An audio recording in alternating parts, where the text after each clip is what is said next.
प्यार होना कोई गुनाह नहीं है, वो सब कोई करता है और सबको करना चाहिए जो भी करता होगा। मैं इसके समर्थन में नहीं रहता हूँ, लेकिन बात यहाँ पर ये है कि लव जिहाद का जो मामला आता है ये कोई पहली बार घटना नहीं हुई है। इससे पहले भी और घटनाएं होती रही हैं। बात मैं ये बताना चाहूँगा कि उस परिवार को, उस जो श्रद्धा नाम की जो लड़की थी, उसको 35 टुकड़ों में काटा गया और टुकड़े में काट करके फ्रीज में रखा गया और एक एक टुकड़ा को उठा करके रोज रात में निकलता था, कहीं यहाँ फेंक देता था, कभी वहाँ फेंक देता था, कभी वहाँ फेंक देता था। तो ये कैसा प्यार है? तो सरकार से भी निवेदन है कि इस तरह के मामले पे जल्द से जल्द कानून बनाए और कानून बना करके देश में जो आपसी लड़ाई का जो मार्ग उत्पन्न हो रहा है उसको दूर किया जाए।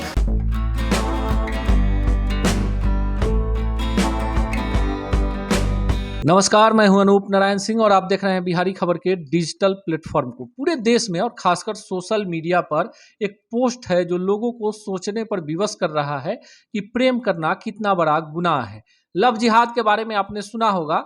दो युवा लोग किसी भी धर्म के हों प्रेम कर सकते हैं। क्या यह प्रेम विजातीय होना और गैर धर्मीय होना अपनी जान गंवाने के परिचायक के रूप में होता है? ऐसा ही एक मामला दिल्ली में हुआ है और हमारे साथ राष्ट्रीय बजरंग दल के विभागाध्यक्ष हैं पटना के दीपक कुमार सिंह। ये अहम सवाल इसलिए हम आपको बता रहे हैं कि जिस तरह से डिजिटल क्रांति आई है, परिवार टूटे हैं और लोग जो हैं प्रेम को पाने के लिए डिजिटल सहारा लेते हैं। एक मामला आया है, लड़के का नाम आफ्ताब है, लड़की का नाम श्रद्धा है। जिस तरह से इस मामले को सोशल मीडिया पर ट्रोल किया जा रहा है, यह विचारणीय प्रश्न हो गया है कि नाम में क्या रखा है, पर नाम में ही सब कुछ रखा है। जब कोई लड़की इसको प्राप्त करने के लिए अपने धर्म से बगावत करके अपने घर परिवार को छोड़कर किसी के साथ जाती है, तो उसे क्यों श्रद्धा की तरह 35 टुकड़ों में कट कर फ्रिज में बंद होना पड़ता है? दीपक जी हैं, आइए इन्हीं से जानते हैं इस तरह के मामले क्यों होते हैं देश में। सबसे पहले बिहारी खबर को मैं धन्यवाद देना चाहता हूँ कि इस जो देश में चल रहा है जो मुद्दा, उसको उठाने के लिए आपका बहुत बहुत आभार और धन्यवाद। जैसा कि पता है कि आफ्ताब और श्रद्धा का दोनों एक मुंबई के कॉल सेंटर में जॉब करता था लोग, और दोनों का प्यार हो गया। प्यार होना कोई गुनाह नहीं है, वो सब कोई करता है और सबको करना चाहिए जो भी करता होगा। मैं इसके समर्थन में नहीं रहता हूँ, लेकिन बात यहाँ पर यह है कि लव जिहाद का जो मामला आता है ये कोई पहली बार घटना नहीं हुई है। इससे पहले भी और घटनाएं होती रही हैं और इस तरह की घटनाएं बराबर होती रही है। और हमारे समाज की जो बहन बेटियां हैं उन लोगों को थोड़ा सा सचेत रहना चाहिए, क्योंकि जैसा आपने बताया कि सोशल मीडिया का ज़माना है, सोशल मीडिया पे सारे चीज़ ये लोग चल रहा है। लेकिन बात मैं ये बताना चाहूँगा कि उस परिवार को, उस जो श्रद्धा नाम की जो लड़की थी, उसको 35 टुकड़ों में काटा गया और टुकड़े में काट करके फ्रीज में रखा गया और एक एक टुकड़ा को उठा करके रोज रात में निकलता था, कहीं यहाँ फेंक देता था, कभी वहाँ फेंक देता था, कभी वहाँ फेंक देता था। तो ये कैसा प्यार है? आखिर मैं जो दर्शक देखेंगे, मैं सभी को हाथ जोड़ के विनती करूँगा और करना भी चाहता हूँ कि जो जिस घर में भी हमारी बहन हो, हमारी बेटियाँ हो, उन लोग को ज्ञान दें, उन लोग को समझाएं कि भाई इस तरह की घटनाएं बराबर होती है। कोई पहली बार नहीं अनुभव आई, ये पहली बार नहीं है। इससे पहले भी आपने मेरा इंटरव्यू लिया है और पहले भी हम इस बात को बड़ी गंभीरता से उठाते गए हैं और मामला बहुत संगीन है। देश में हो रहा है ये सब मामले, और ये सब मामला तो ये कोई पहली बार नहीं हो रहा है। धर्मनिरपेक्ष देश है, तो क्या आप मानते हैं कि हिंदू को मुस्लिम से या मुस्लिम लड़की को हिंदू लड़के से प्रेम करना गुनाह है? नहीं, हिंदू लड़की को क्यों करेगा प्रेम? कोई हिंदू लड़की मुस्लिम लड़के से काहे प्रेम करेगी भाई? अगर कोई हिंदू लड़की कोई मुस्लिम लड़की से प्रेम करती है तो ये तो धर्म के खिलाफ है ना भाई। उसका घर परिवार उसको छोटे से बड़ा कर रहा है, उसका पालन पोषण कर रहा है, उसको मान लीजिए पढ़ा रहा है, पढ़ा करके उसके ऊपर लाखों खर्च कर रहा है। और जब बेटी बड़ी हो जा रही है तो पता चलता है कि किसी आफ्ताब के साथ, किसी शाकिर के साथ, किसी मोहम्मद के साथ जाकर के प्रेम प्रसंग कर रही है और प्रेम प्रसंग कर रही है, और सबका अंजाम यही होता है। सबका अंजाम यही हो रहा है, सबको काटा जाता है, नहीं तो घर से निकाला जाता है, नहीं तो घर से उन लोगों को बेचा जाता है। ये बराबर घटनाएं रोज हो रही है अपने देश में, ऐसा नहीं है कि पहली बार है ये। आपको लगता है कि लव जिहाद पर कठोर कानून बनना चाहिए? जिस तरह के मामले आते हैं कहीं ना कहीं दो धर्मों के बीच, और देश का जो हमारा धर्मनिरपेक्ष देश है, देश का संविधान है, कानून है, वो दो युवा लोगों को, जो युवा हैं और सरकार ने जो युवाओं की उम्र निर्धारित कर रखी है, उस उम्र को पार कर गए हैं, वो किसी से प्रेम कर सकते हैं, किसी से शादी कर सकते हैं। लेकिन जिस तरह के मामले आते हैं, कोई आफ्ताब है और नाम में कुछ रखा है, देखिए हम नाम पर इसलिए जोर डाल रहे हैं कि इस तरह के जो मामले होते हैं उसमें धर्म आड़े आ जाता है, और उस समय वो लोग सामने नहीं आते हैं जो धर्म के नाम पर लंबी चौड़े भाषण देते हैं। उनको आगे आना चाहिए और इस मुद्दे पे बोलना चाहिए। बेटियां किसी जाति की नहीं होती, किसी धर्म की नहीं होती।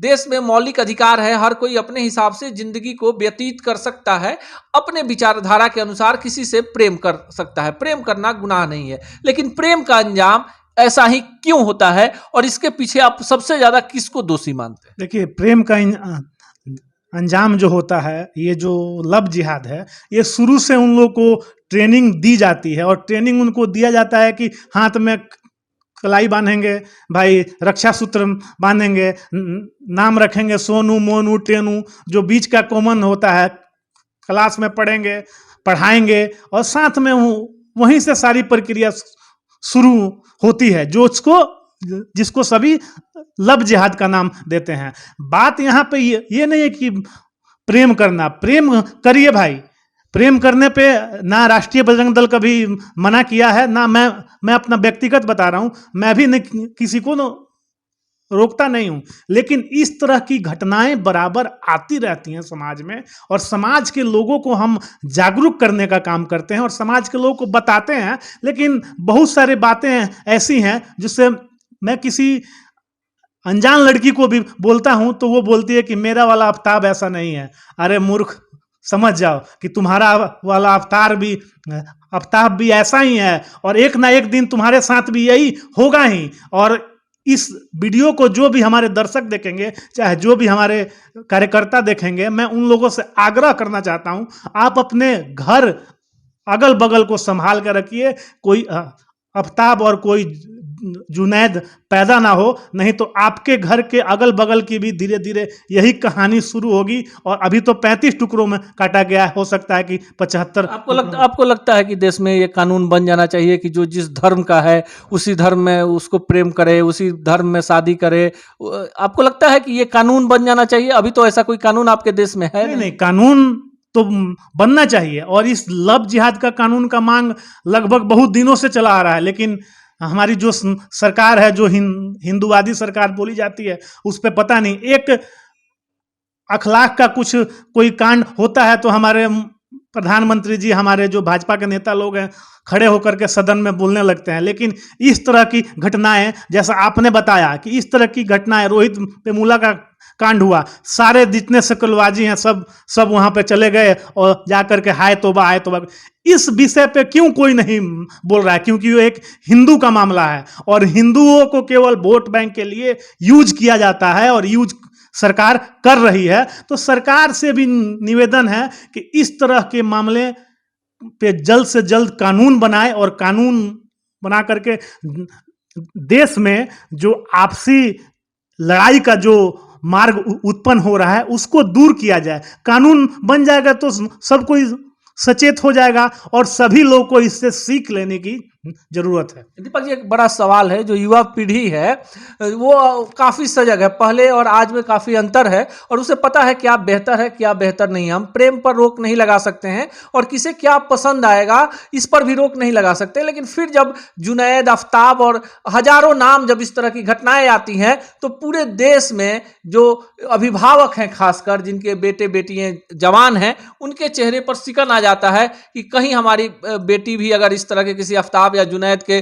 कंधे पे जाती है। हम धर्म का विरोध नहीं करते, धर्मनिरपेक्ष देश है, किसी को भी किसी से प्रेम मोहब्बत इश्क हो सकता है, पर ये इश्क खूनी ना हो, इसके लिए कौन जिम्मेवार है? और इसके लिए क्या होना, बार बार इसलिए इस सवाल पर पूछ रहे हैं कि आप हिंदूवादी संगठन से हैं और लगातार हिंदूवादी संगठनों ने देश में लव जिहाद पर कड़ा कानून बनाने की बात की। जितने भी मामले आए हैं कहीं ना कहीं रोंगटे खड़े कर देते हैं। फिर सवाल उठता है कि जो लोग देश में धर्मनिरपेक्षता की दुहाई देते हैं, जो लोग छोटे छोटे मामले पर देश की एकता अखंडता पर खतरा का आरोप लगाकर विदेशों में जाकर बयान देते हैं, फिर वो आफ्ताब या अखलाक के मामले पर क्यों नहीं खुलकर बोलते हैं?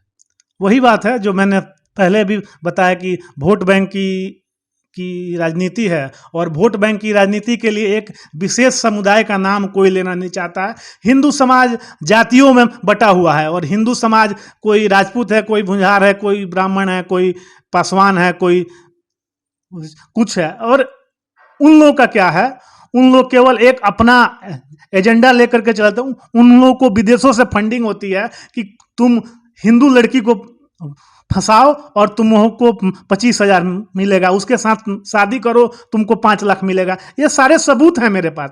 ऐसा नहीं है कि मैं ये तथ्य के आधार पर मैं बोलता हूँ, जब भी बोलता हूँ तथ्य के आधार पर ही बोलता हूँ। इस तरह की सारे व्हाट्सएप ग्रुप में, सोशल मीडिया पे इस तरह की बातें आती हैं, तो ये सारे चीज़ों की दोषी हमारी भारत सरकार है। मैं उनसे पुनः आग्रह करता हूं कि जल्द से जल्द फिर से कोई श्रद्धा 35 टुकड़ों में ना कटे और इस तरह की कोई बात ना हो। भारत सरकार लव जिहाद पे कानून पे जल्द से जल्द एक कानून बनाए, ताकि इस देश में जो धर्मनिरपेक्ष की देश बोली जाती है, इसमें शांति का माहौल रहे। ये है दीपक सिंह। और जिस तरह से सोशल मीडिया पर इस मामले को लेकर लोगों ने अपनी जागृति दिखाई है, मेन स्ट्रीम मीडिया इस मामले को उतना तूल नहीं दे रहा है, नहीं कोई राजनीतिक दल खुलकर इस मुद्दे पे बोल रहा है, लेकिन हर हाथ में मोबाइल है और हर सजग व्यक्ति इस पोस्ट को लिख रहा है और सवाल भी उठा रहा है कि हर बार जब इस तरह की घटनाएं होती हैं तो एक ही तरह के लोग क्यों सामने आते हैं? यह एक विचारणीय प्रश्न है। हम देश के संविधान और कानून के तहत इस पर त्वरित कार्रवाई चाहते हैं, साथ ही साथ इस तरह के मामले ना हो, इसके लिए भी सरकार को विचार करना चाहिए। मिलेंगे इसी तरह के तल्ख सवालों के साथ किसी अन्य शख्सियत से। देखते रहिए बिहारी खबर के डिजिटल प्लेटफॉर्म को।